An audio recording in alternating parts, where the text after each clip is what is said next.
दोस्तों, हरतालिका व्रत भादो मास शुक्ल पक्ष तृतीया को मनाया जाता है। इस व्रत में सुहागनें अपने पति की लंबी आयु के लिए और सुख शांति के लिए व्रत करती है और कुंवारी कन्याएं मन वांछित वर पाने के लिए यह व्रत करती है।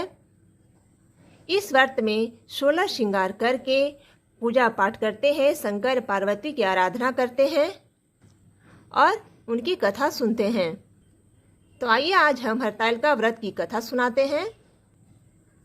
सूत जी कहते हैं, मंदार की माला से जीन यानी पार्वती जी का केश पास अलंकृत है और मुंडों की माला से जीन शिव जी की जटा अलंकृत है। जो पार्वती दिव्य वस्त्र धारण की है और जो शिव जी दिगंबर नंगे हैं, ऐसे श्री पार्वती जी तथा श्री शिव जी को प्रणाम करता हूँ।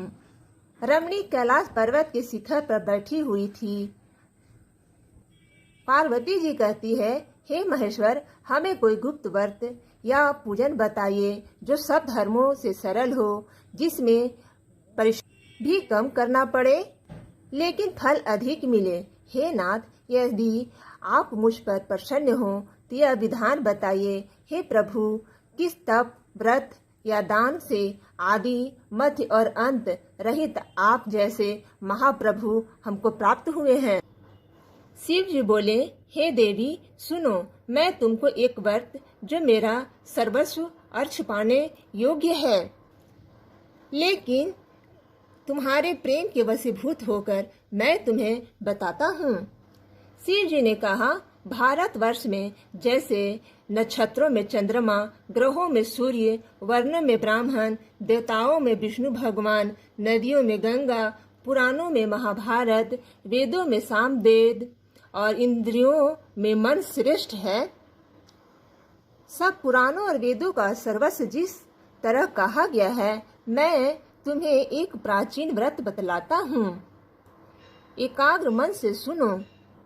जिस व्रत के प्रभाव से तुमने मेरा आधा आसन प्राप्त किया है, वह मैं तुमको बतलाऊंगा, क्योंकि तुम मेरी प्रियसी हो। भाद्र पौमास में हर्ष नक्षत्र में युक्त शुक्ल पक्ष की तृतीया तिथि को उसका अनुष्ठान मात्र करने से स्त्रियां सब पापों से मुक्त हो जाती है। वे देवी, तुमने आज से बहुत दिनों पहले हिमालय पर्वत पर इस व्रत को किया था। यह वृतांत मैं तुमसे कहूँगा। पार्वती जी ने पूछा, हे नाथ, मैंने क्यों यह व्रत किया था? यह सब आपके मुख से सुनना चाहती हूँ।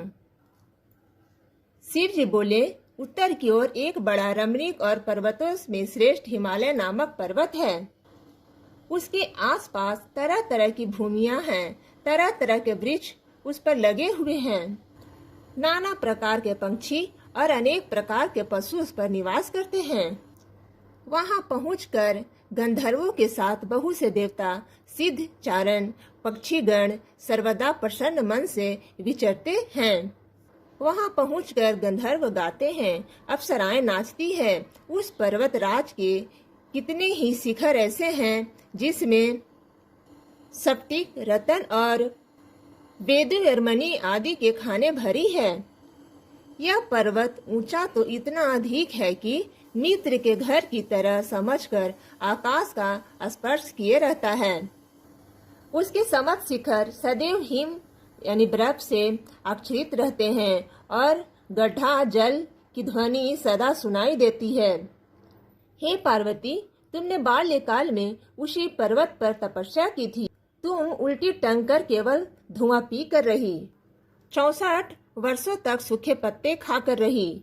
माघ मास में तुम जल में बैठी रहती और बैसाख की दोपहरिया में पंचांगनी तापती थी। सावन महीने में जल बरसता तो तुम भूखी प्यासी रहकर मैदान में बैठी रहती थी। तुम्हारे पिता इस तरह के कष्ट सहन को देखकर बड़े दुखी हुए। वे चिंता में पड़ गए कि मैं अपनी कन्या किसको दूं।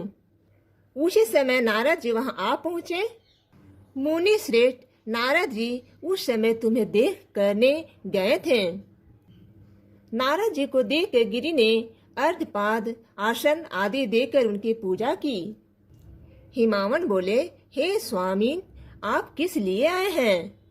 मेरा अहोभाग्य, आपका आगमन मेरे लिए अच्छा है। नारद जी ने कहा, हे पर्वतराज सुनो, मैं भगवान विष्णु का भेजा हुआ आपके पास आया हूँ। आपको चाहिए कि यह योग्य कन्या रत्न किसी योग्य वर को दे। भगवान विष्णु के सामने योग्य वर ब्रह्मा, इंद्र और शिव, इनमें से कोई नहीं है।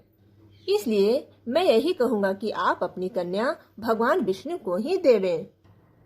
हिमवान ने कहा, भगवान विष्णु स्वयं मेरी कन्या ले रहे हैं और आप यह संदेश लेकर आए हैं, तो मैं उन्हें अपनी कन्या दूंगा।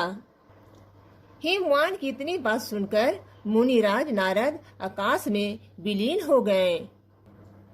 वे पीताम्बर, शंखर, चक्र और गदाधारी भगवान विष्णु के पास पहुँचे। वहाँ हाथ जोड़कर नारद जी ने भगवान विष्णु से कहा, हे देव सुनिए, मैंने आपका विवाह पक्का कर दिया है। उधर हिमवान ने पार्वती के पास जाकर कहा, हे पुत्री, मैंने तुम्हें भगवान विष्णु को दे डाली। तब पिता की बात सुनकर तुम बिना उत्तर दिए ही अपनी सखी के घर चली गई। वहीं जमीन पर पड़कर तुम बड़ी दुखी होती हुई विलाप करने लगी। तुमको इस प्रकार विलाप करते हुए देखकर सखी बोली, तुम इतनी दुखी क्यों हो? इसका कारण बताओ। तुम्हारी जो कुछ इच्छा होगी मैं यथाशक्ति उसको पूरा करने की चेष्टा करूंगी। इसमें कोई संशय नहीं है। पार्वती बोली, मेरी जो अभिलाषा है उसे तुम प्रेम पूर्वक सुनो। मैं एकमात्र शिव जी को अपना पति बनाना चाहती हूँ। इसमें कुछ भी संशय नहीं है। मेरे इस विचार को पिताजी ने ठुकरा दिया है। इससे मैं अपने शरीर को त्याग दूंगी। पार्वती की इस बात को सुनकर सखियों ने कहा, शरीर का त्याग न करो, चलो किसी ऐसे वन को चले जहाँ पिता को पता न लगे। ऐसी सलाह कर तुम वैसे वन में जा पहुंची। उधर तुम्हारे पिता घर घर तुम्हें खोजने लगे। दूतों द्वारा भी खबर लेने लगे कि कौन देवता या किन्नर मेरी पुत्री को हरण करके ले गया है। उन्होंने मन ही मन कहा, मैं नारद जी को आगे प्रतिज्ञा कर चुका हूँ कि अपनी पुत्री भगवान विष्णु को दूंगा। ऐसा सोचते सोचते हिमवान मूर्छित हो गए। गिरिराज को मूर्छित देखकर सब लोग हाहाकार करते दौड़ पड़े। जब होश आया तो सब पूछने लगे कि हे गिरिराज, आप अपनी मूर्छा का कारण बताइए। हिमवान ने कहा, आप लोग मेरे दुख का कारण सुने। न मालूम कौन मेरी कन्या को हरण करके ले गया है। ऐसा नहीं हुआ तो उसे किसी काले सांप ने काट लिया या सींग खा गए होंगे। हाय हाय, मेरी बेटी कहाँ गई? किसी दुष्ट ने मेरी पुत्री को मार डाला। ऐसा कह वे वायु के ओछे से कांपते हुए वृक्ष के सामने कांपने लगे। इसके बाद हिमवान तुम्हें वन वन खोजने लगे। वन भी सिंह, भालू, हिंसक जंतुओं से बड़ा भयानक हो रहा था। तुम भी अपनी सखियों के साथ उस भयानक वन में चलती चलती एक ऐसी जगह जा पहुंची जहां एक नदी बह रही थी। उसके रमणीक तट पर एक बड़ी सी कंदरा थी। तुमने उसी कंदरा से आश्रम बना लिया और मेरी एक बालू कामी प्रतिमा बनाकर अपनी सखियों के साथ निराहार रहकर मेरी आराधना करने लगी। जब भाद्रपद शुक्ल पक्ष की हस्तयुक्त तृतीया तिथि प्राप्त हुई तब तुमने मेरा विधि व्रत पूजन किया और रात भर जाकर गीत से मुझे प्रसन्न करने की मैं बताया। उस व्रत राज के प्रभाव से मेरा आसन डगमगा उठा, जिससे मैं तत्काल उस स्थान पर जा पहुंचा जहां तुम मेरी अपनी सखियों के साथ रहती थी। वहां पहुंचकर मैंने तुमसे कहा कि मैं तुम पर प्रसन्न हूँ, बोलो क्या चाहती हो। तुमने कहा, मेरे देवता, यदि आप मेरे ऊपर प्रसन्न हैं तो मेरे पति बने। मेरे तथास्तु कहकर कैलाश पर्वत पर वापस आने पर तुमने उस प्रतिमा नदी में प्रवाहित कर दी। सखियों के साथ उस महापर्व का पारण किया। हिमवान भी तब तक उस वन में तुम्हें खोजते हुए आ पहुंचे। चारों दिशाओं में तुम्हारी खोज करते करते वे व्याकुल हो चुके थे, इसलिए तुम्हारे आश्रम के समीप पहुंचते ही गिर पड़े। थोड़ी देर बाद उन्होंने नदी के तट पर 2 कन्याओं को सोते हुए देखा। उन्होंने देखकर ही तुम्हें अपने छाती से लगा लिया और बिलख कर रोने लगे।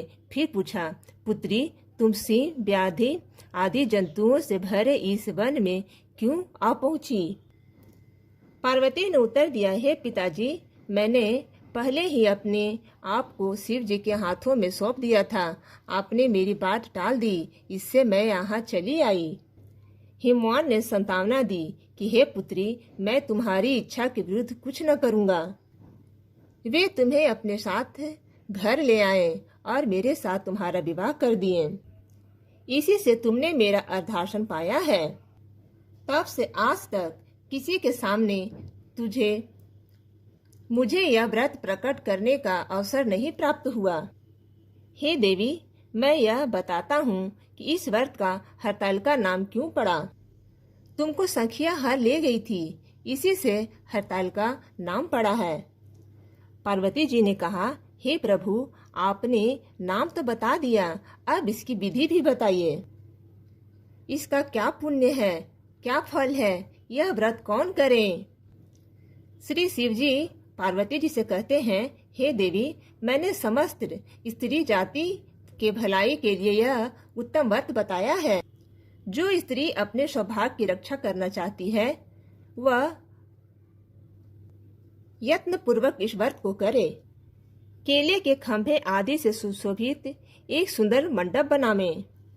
उसमें रंग बिरंगे की रेशम कपड़ों से चंदोवा लगाकर चंदन आदि सुगंधित द्रव्यों से वह मंडप लिपवावे।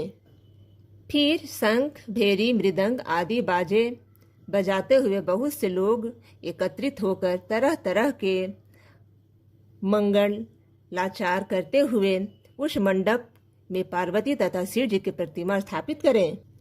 उस रोज दिन भर उपवास कर बहुत से सुगंधित फूल, सुगंध और मनोहर धूप, नाना प्रकार के नैवेद्य आदि एकत्र कर मेरी पूजा करें और रात भर जागरण करें। ऊपर जो जो वस्तुएं गिनाई हैं, उनके अतिरिक्त नारियल, सुपारी, जंबीरी, नींबू, लौंग, अनार, नारंगी आदि जो जो फल प्राप्त हो सके उन्हें इकट्ठा कर ले।